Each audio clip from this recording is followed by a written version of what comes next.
I can tell you that I did not expect 2020 to be what 2020 turned out to be.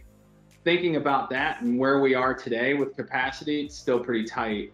You know, you've got the COVID flare up again. We've got some vaccines coming online. So you just had an election that can impact legislation, and sort of the going forward for our economy is up in the air. You know, what are the permanent changes that come out of this?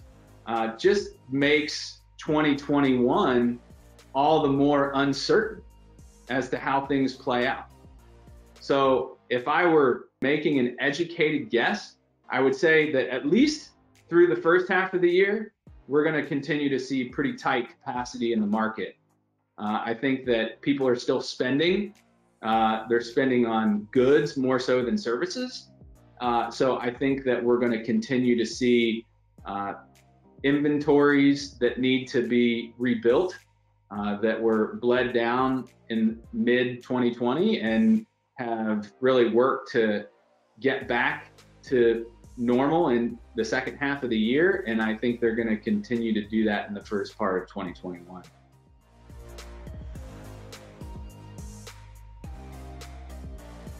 We've been in this consumer-driven economy over the past couple of years, and the cycle would say that manufacturing won't stay down forever. You know, I think fracking and that business is really dependent on the price of oil, and the price of oil has, you know, continued to be low. So I wouldn't expect that those markets would come back too strong very soon. I don't expect that the flatbed market or the industrial businesses, I wouldn't expect that to cause an increase in demand that would impact capacity, at least through the first half of the year.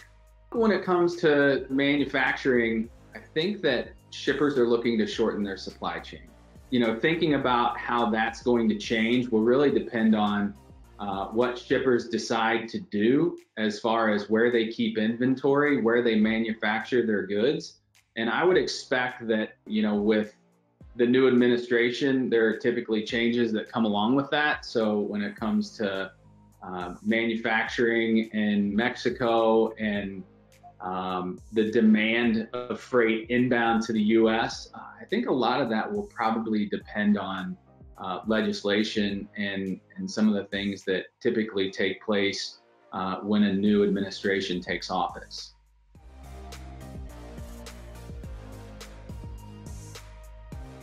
I think this year has really made the shipper community think about who they partner with, the value that we can provide to a shipper, whether that's through our assets, through our trucks, through our warehouses, through non-asset.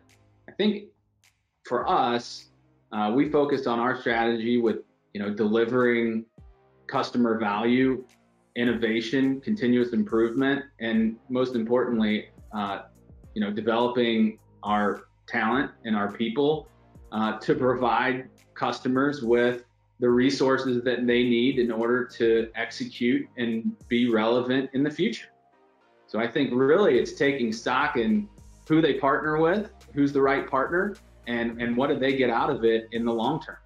I talked a lot about volatility and change, and the ability to adapt to change is more important now than ever. So when you think about how customers run their procurement cycles, long ago it was probably on a more biannual basis, and then it started to become an annual basis.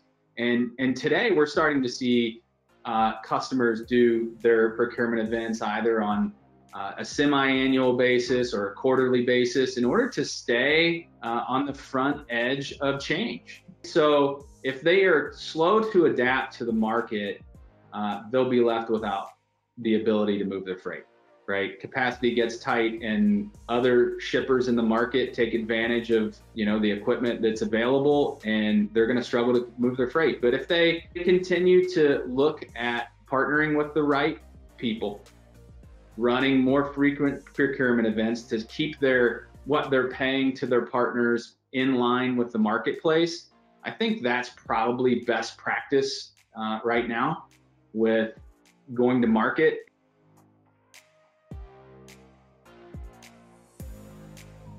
So 2021 is uncertain. Could continue to be volatile, could be similar to 2020. The reality is that we don't. And there are certain things that we can control and certain things that we can't. So when I think about the value that we provide, what customer value that we provide, continuous improvement and innovation, and most importantly, our people, right? Our people have shown the ability to adapt to change and be resilient in the face of adversity.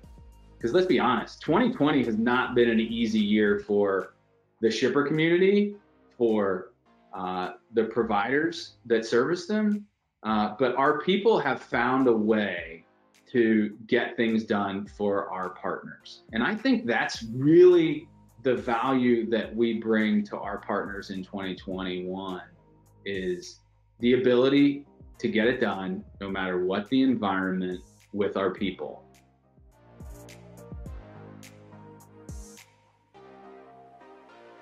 I'm excited about change. With volatility comes opportunity. You know, we've worked to get through a difficult time. It seems like it's been 3 years rolled into one. And I think that I'm excited to get back to seeing people more frequently, right? Once the pandemic is under control and travel opens up a bit more, I'm excited to see our people again and connect with the relationships throughout our organization. I'm really excited to see our customers again. I haven't been on a plane since February, where I've seen customers consistently over the past 20 years.